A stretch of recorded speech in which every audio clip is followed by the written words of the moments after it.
you're ready on number 1. Are there any names that I'm not? I think I've got these names down.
The 2018 meeting of the Governance and Policy Committee will now come to order. The first item of business is the Board of Regents Policy, Board Operations, and Agenda Guidelines. This will be for action. I will turn it over to Executive Director and Corporate Secretary Brian Steeves.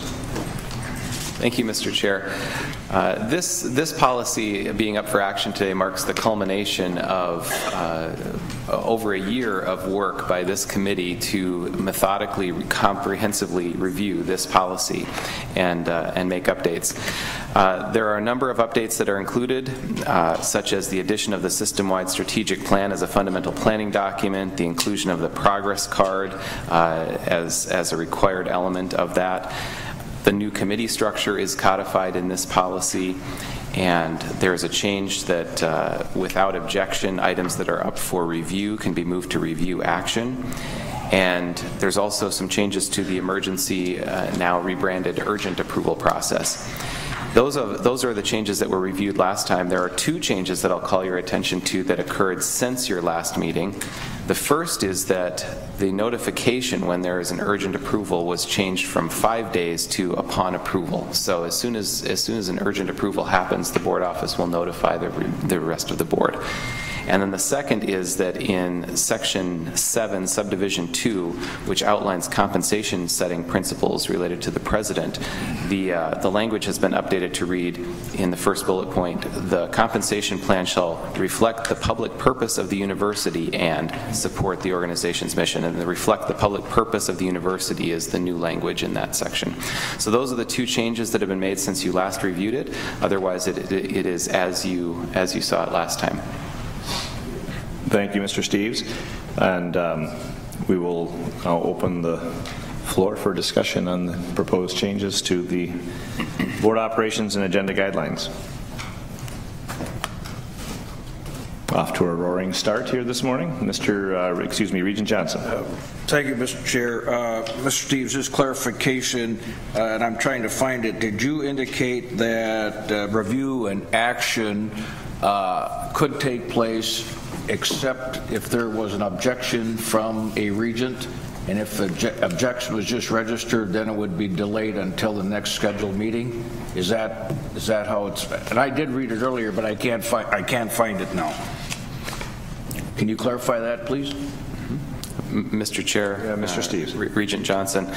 Yes, the idea is that if an item is listed as review on the agenda, but through the conversation it becomes apparent that the board is prepared to act, that there is a desire to move ahead, it could move to a review action in that same meeting if there is no objection from someone. If a regent objects to that, it would just stay at review and follow the normal path. Regent Johnson. Mr. Chair, let's say that one of us had a very, very strong feeling and emotion about an issue and wanted to deal with it today rather than at the next scheduled meeting. By motion, could we force a vote? Director Steves, I'll respond to that. Yes, but it would require a vote by the board to suspend the rule. Correct. And so what it essentially does is it creates the default of following our standard, review 1 month, action the next month, which obviously the value of that is it gives the public an opportunity to weigh in and so on. But if there's something that is, very routine, or there's a strategic advantage to acting sooner, we have that capacity. Any individual member can prevent it from being seen as being routine, but then the board itself can say, well, no, we're going to, as a body, decide that it should move forward in that respect. Is that a fair description, Mr. Steves? Yes. Mr. Chair? Yes. Follow up on a different issue, if I may? Regent Johnson. I'm talking about setting the agenda, and I know that leadership, along with the administration, sets the agenda. And let's say that a regent wanted an agenda item to appear for consideration by a committee or the full board. And leadership and administration has said, no, it's not ready, not ready for prime time, if you will. What is the process, other than new business, that might appear on the agenda? And I have, Mr. Chairman, I have no subject. No, and I'm just talking about process. Regent Johnson, not taking that as a loaded question at all. It's a fair question, and I don't know if Director Steves, I can respond to it with my understanding, but should I start there and then you can clean up the mess? So yeah, essentially you have a process where you would approach, whether it's a committee chair or the board chair, with an item, an agenda item, something that you would like to discuss, and certainly you can have differences of opinion.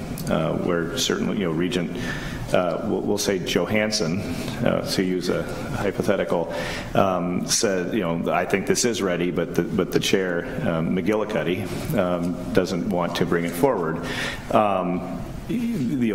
Obviously new business has been a vehicle in the past where folks can bring things forward. I do note that our guidelines say that matters to be brought forward should be presented 10 days in advance, which, as we know, hasn't always been the case, but it's permissive language, not requirement. So it really then kind of comes down to that point where the vehicle you have, if you're not having success getting something placed on the agenda through the committee or board leadership, bringing it up in the new business context. And there's somewhat of a limiting effect if you don't have the support of the full board or enough majority, you're not going to prevail anyway. And so then it becomes just a matter of, I think, putting it on the record. Does that answer your question? It does. A number of years ago, Mr. Chair, it came up as an issue, and we did diplomatically resolve it. But I'm just curious as a matter of how interpretation of the rules and the procedures that we do have in place. I don't see it as a problem. Just wanted to have the brief discussion. I appreciate that, Regent Johnson, and it's a fair question, because I know that there can be some frustration if one or a small number of regents have an issue that they want to put forward. The effect for the chair of a committee or the chair of the board is if enough members want something put forward and it's not brought forward, eventually you start to create a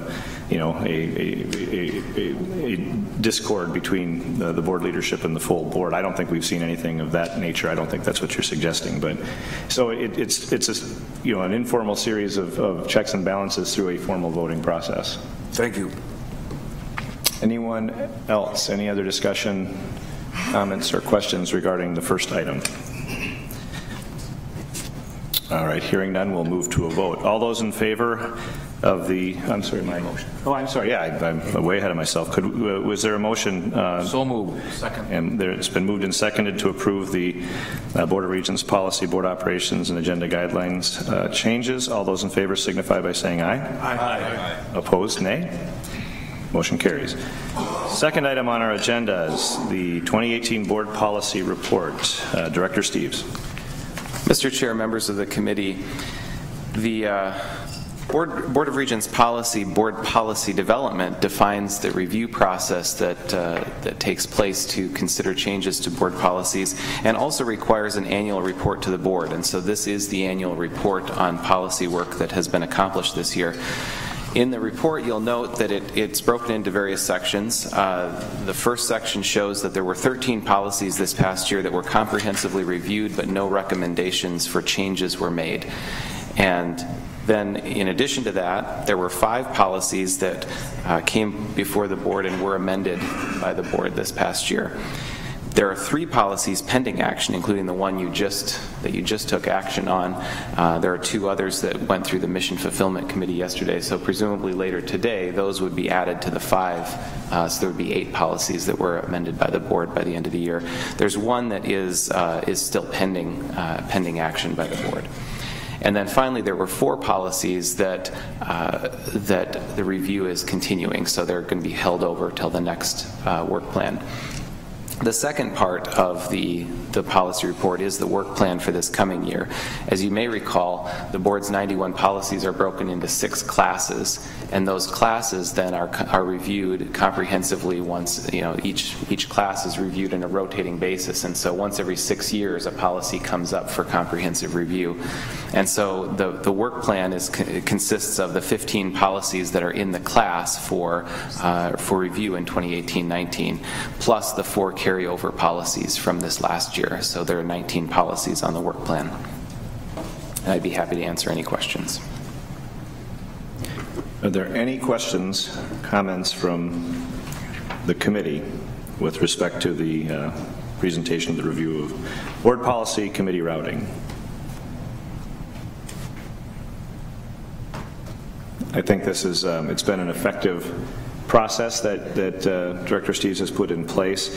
I would also note, again, kind of emphasize that we don't want to be as so rigid by this policy that if issues come up and we want to talk about other policies, that there isn't the opportunity to bring that forward. And the Vice Chair and I have had very good conversations about ensuring that those matters will be brought forward and have a robust conversation.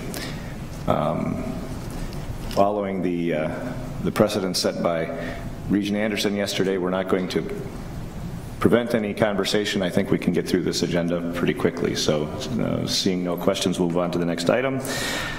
Review, I'm sorry, I mentioned the wrong one. I cited the second one. The review of board policy committee routing, and we'll go back to Director Steves. And you can speak as slowly as you want to, way ahead of schedule. All right. The board policy committee routing item in your docket is brought forward in part because as you've moved to a new committee structure, it's an opportune time to just take a look at something that is kind of held informally in terms of how agendas are assembled, but we're showing it to you and sharing it with you so that you have, so that it's transparent, but also so that you can weigh in and offer feedback and comments on it.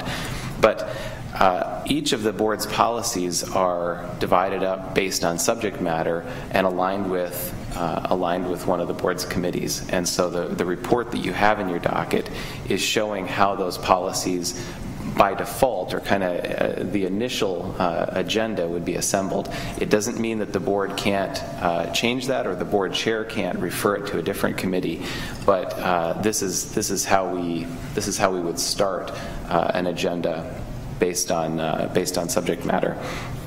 As I mentioned, this would be a starting point and an opportunity for this committee to weigh in and offer feedback. The other thing that you'll see in the report is that we've got a list of all of the primary policy implementers, and those are the offices that would be charged with comprehensive review when those policies come up. So those are the offices that lead the work related to that policy.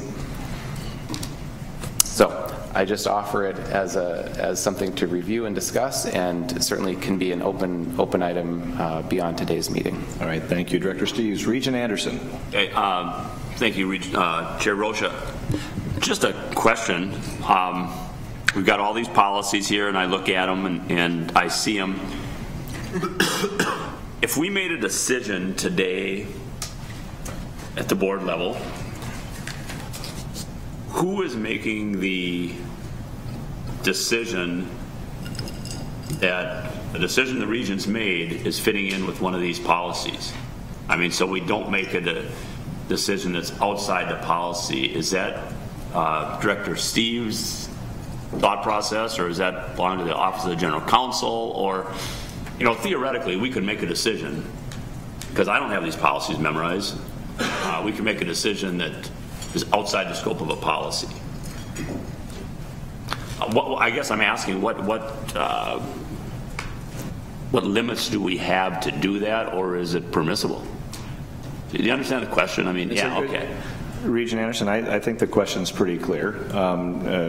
We, in terms of our enactments, you know, are they consistent with the policy that's already established? Director Steves, would you like to respond? Mr. Chair and Regent Anderson, certainly items that are being brought forward to the board, we do look at to try and ensure that there's consistency with the policies that you've established.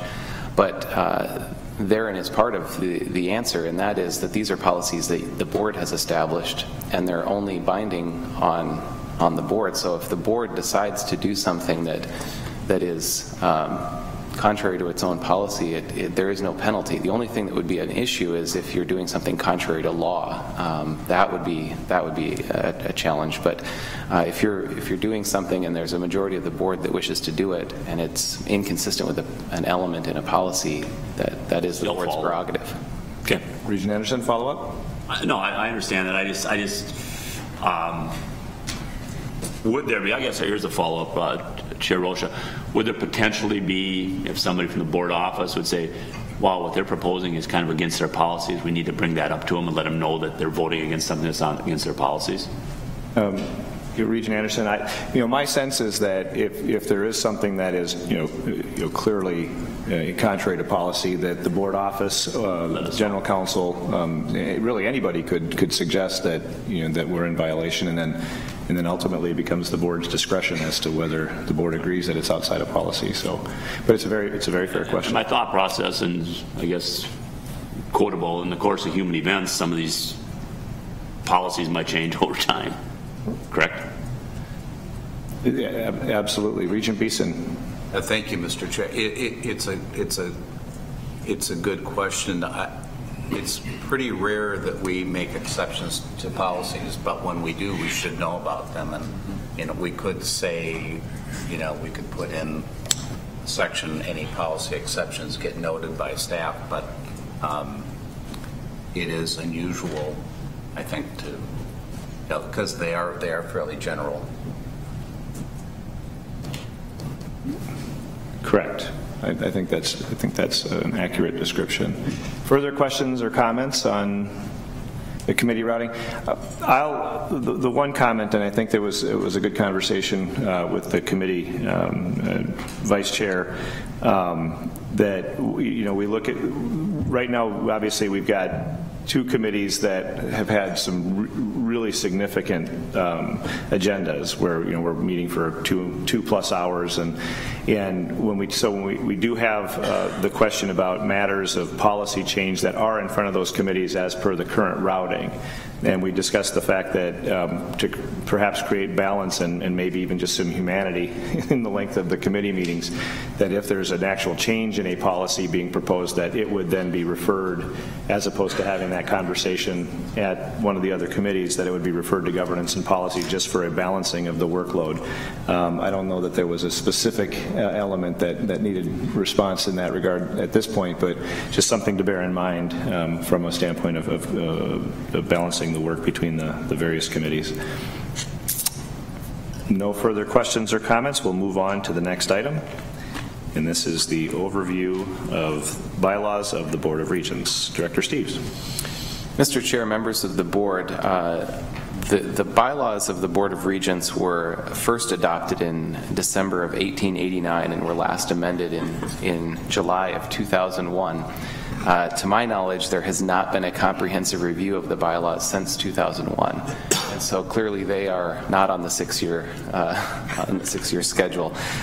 So in anticipation of this committee taking up the bylaws as a work plan item in the coming calendar year, coming academic year, we thought that it would be helpful to just walk through and familiarize you at a very high level with what the bylaws say and what kinds of topics are covered in the bylaws. And so I'm just going to walk through the sections and give you a little bit of an overview. Happy to answer questions, knowing that in the coming year work plan, we would break it down, look at specific possible changes or sections to see if the committee had a desire to recommend changes to it. All right, so turning to the bylaws, Article 1 simply outlines the corporate name and seal, establishes that there must be a seal and must be inscribed with the name of the corporation.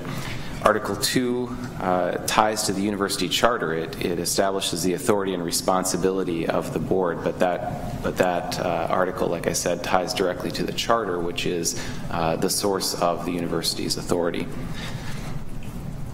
Article 3 establishes the officers of the board. It lists out, in Section A, lists the officers as the president, the chair, the vice chair, the secretary, and the treasurer, with the chair and the vice chair being elected from the membership of the board.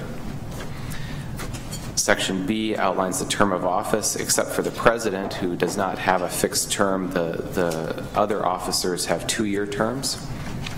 Section C notes the duties and responsibilities of each officer. Section D outlines the election procedures for officers, and so that's where when you have your annual meetings, like next year when you have your annual meeting, there'll be an election of officers, and the procedures that are followed for that are outlined here. And then Section E outlines what happens in the occurrence of a vacancy in one of the officer positions. Article 4 establishes your annual meeting, which is a meeting you'll have later today. It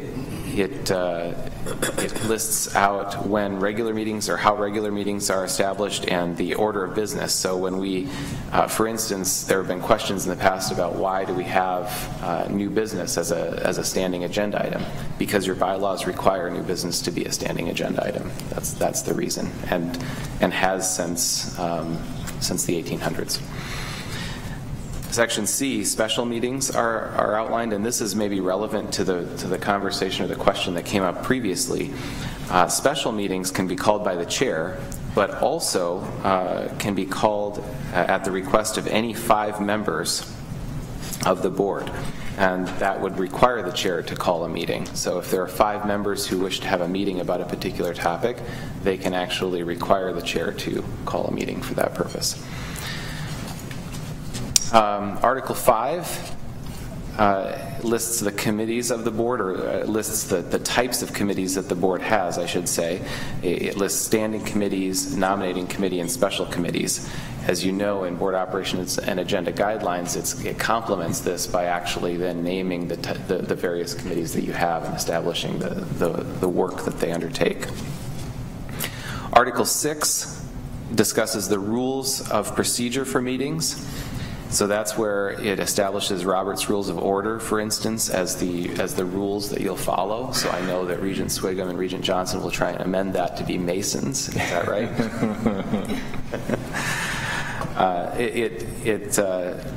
It establishes that the open meeting law will be followed by this board.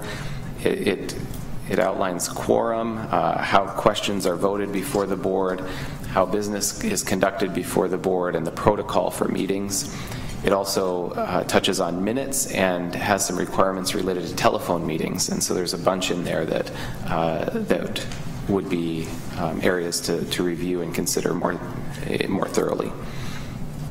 Article 7 is delegation of authority, so it at a very high level talks about delegation to the president and executive officers, and also to the university senate.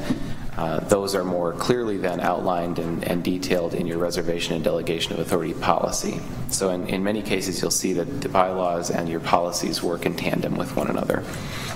And then finally, in Article 8, well, not finally, in Article 8, it talks about miscellaneous provisions where it establishes that you need to have a code of ethics and references that, and also talks about reimbursement of expenses. And then in Section 9, it talks about how the bylaws can be amended, and in Article 10, it talks about how to suspend the bylaws. So that's just a very quick, high-level overview of the types of topics that are covered in your bylaws. And as I said, those will be something that can be reviewed in more detail. We know, for instance, that if there's even one change that can come out of reviewing these bylaws, it would be to stop having to use U.S. mail to send you your meeting notices. We would love to be able to do that via email, but we're required by the bylaws to send it via U.S. mail. So just as an example. All right, thank you, Director Steves. Do we have any comments or questions? Regent Johnson. Mr. Chairman, one of the bylaws requires that if 5 regents or more ask the chair for a meeting, that meeting ought to be called. So let's just, I was just thinking about this, doing the math, so that 5 people by letter send to Chair McMillan request for a meeting. We gather and Regent Beeson moves to adjourn and we're done because there's 7 votes for adjournment. My point is it just says required to meet, and I think it should be required to meet and consider the issue that is brought before the board. See what I'm saying? That the mischief could be, again, I have no issue, whatever, it's just a process issue, because you could call a meeting and someone say I move to adjourn, and that's it, and the issue before us would never be discussed. I think that's a fair observation, Regent Johnson. I think there's, on that particular section, the thing that jumps out at me is it doesn't actually compel a time period. So, 5 could go to the chair at the time and say, we would like a meeting, and the chair can say, okay, I will establish it at a time and place that I deem appropriate, and it's 7 years from now. There's no obligation for it to be within 20 days or whatever the case is. So there is the prospect for mischief in that respect as well. My expectation is that we could certainly explore potential language that would require the consideration of the matter at hand. There is somewhat of the practical effect that if there is a majority of the board that are, resolved to not take on an issue, that the 5 bringing the meeting, it's a bit of a superficial effort because you're not going to get the success that you want anyway. I think the threshold of 5 is it's more than just 1 or 2, but it's you're not necessarily having to prove your case with a majority of the board before consideration. And so one would hope that if 5 of your colleagues want to talk about an issue, that you're not going to try to prevent the discussion from even being had. But I think Director Steves, could we look at some language that would perhaps at least encourage the consideration of the matter at hand, so that it's not as restrictive or oppressive, if you will, based on what Regent Johnson raised? Yes, I think so. Further questions or comments on that topic? Regent Anderson? Thank you, Chair Rolish. It's just interesting. I think it's probably the first time I've looked at the complete bylaws of the Board of Regents, and it's interesting to me to look at the historical perspective in what we do here. I looked at the bottom. The university's been here 167 years. These have been amended 18 times in 167 years, only 18 times. So I always look at my duty here is that I'm here for 6 years, and my duty is to leave this place a better place for the people. I'm a caretaker for the people of the state of Minnesota for these 6 years, and I leave this a better place for the next person that sits in this seat. I think it's interesting, sometimes we get lost in what is happening today and don't look at the long-term perspective. But I think this is a good outline that says, look at the long-term perspective of what we are doing here. 10 years from now, people forgot I sat in this seat, but I hope that I leave the seat better when I leave than it was when I came. And I just think the bylaws and some of the way we do things are good historical perspective that we should look at in that point. And that's my only comment. Thank you, Regent Anderson. I think that's a very good comment. I mean, especially when you consider that in the heat of the moment, if there's a topic of some controversy, sometimes people like to look to rules and bylaw changes and so on, and the key is you don't want to necessarily do damage over the long haul in order to address the matter at hand. And I think we do a pretty good job of that, frankly. And as you pointed out, with a change roughly once every 10 years, and some of which may have been sort of technical changes, I would assume, I think our predecessors have established that as a good precedent. Regent Beeson? Well, thank you, Mr. Chair. Last night, my predecessor on the board, Regent Emeritus Metzen, reminded me, as he always does, kid, leave the campground cleaner than how you found it. So going to your point, Regent Anderson, and Mr. Chair said, the chair said, I think this feels like it's going to be more technical updating, that the basic rules of fairness and good governance are pretty well sort of embedded in the current policy. Thank you. Further questions or comments? I would note that one of the things in our review, and Regent Beeson raised this as well in our conversation, that we actually have a provision that for telephonic participation it requires a vote of the board, and I think that we have sort of, I guess, voted by consensus as opposed to by a formal vote in that situation, just something as we go forward to be mindful of. But one can also imagine, I'm sure, as others are members of boards and committees outside of this board, even things like email voting has become, for very routine matters. People say we've got this, and people are sending in "I" on their email. Eventually, I would imagine that when during harvest, when Regent Spigham wants to appear by hologram, we would have to consider those things as technology develops and so on. But so those would be some changes that you could sort of anticipate, other kinds of communication capacity that we would have available to us, and so look forward to the product of the effort, and with a note to Regent Johnson's question. Further questions or comments on this item?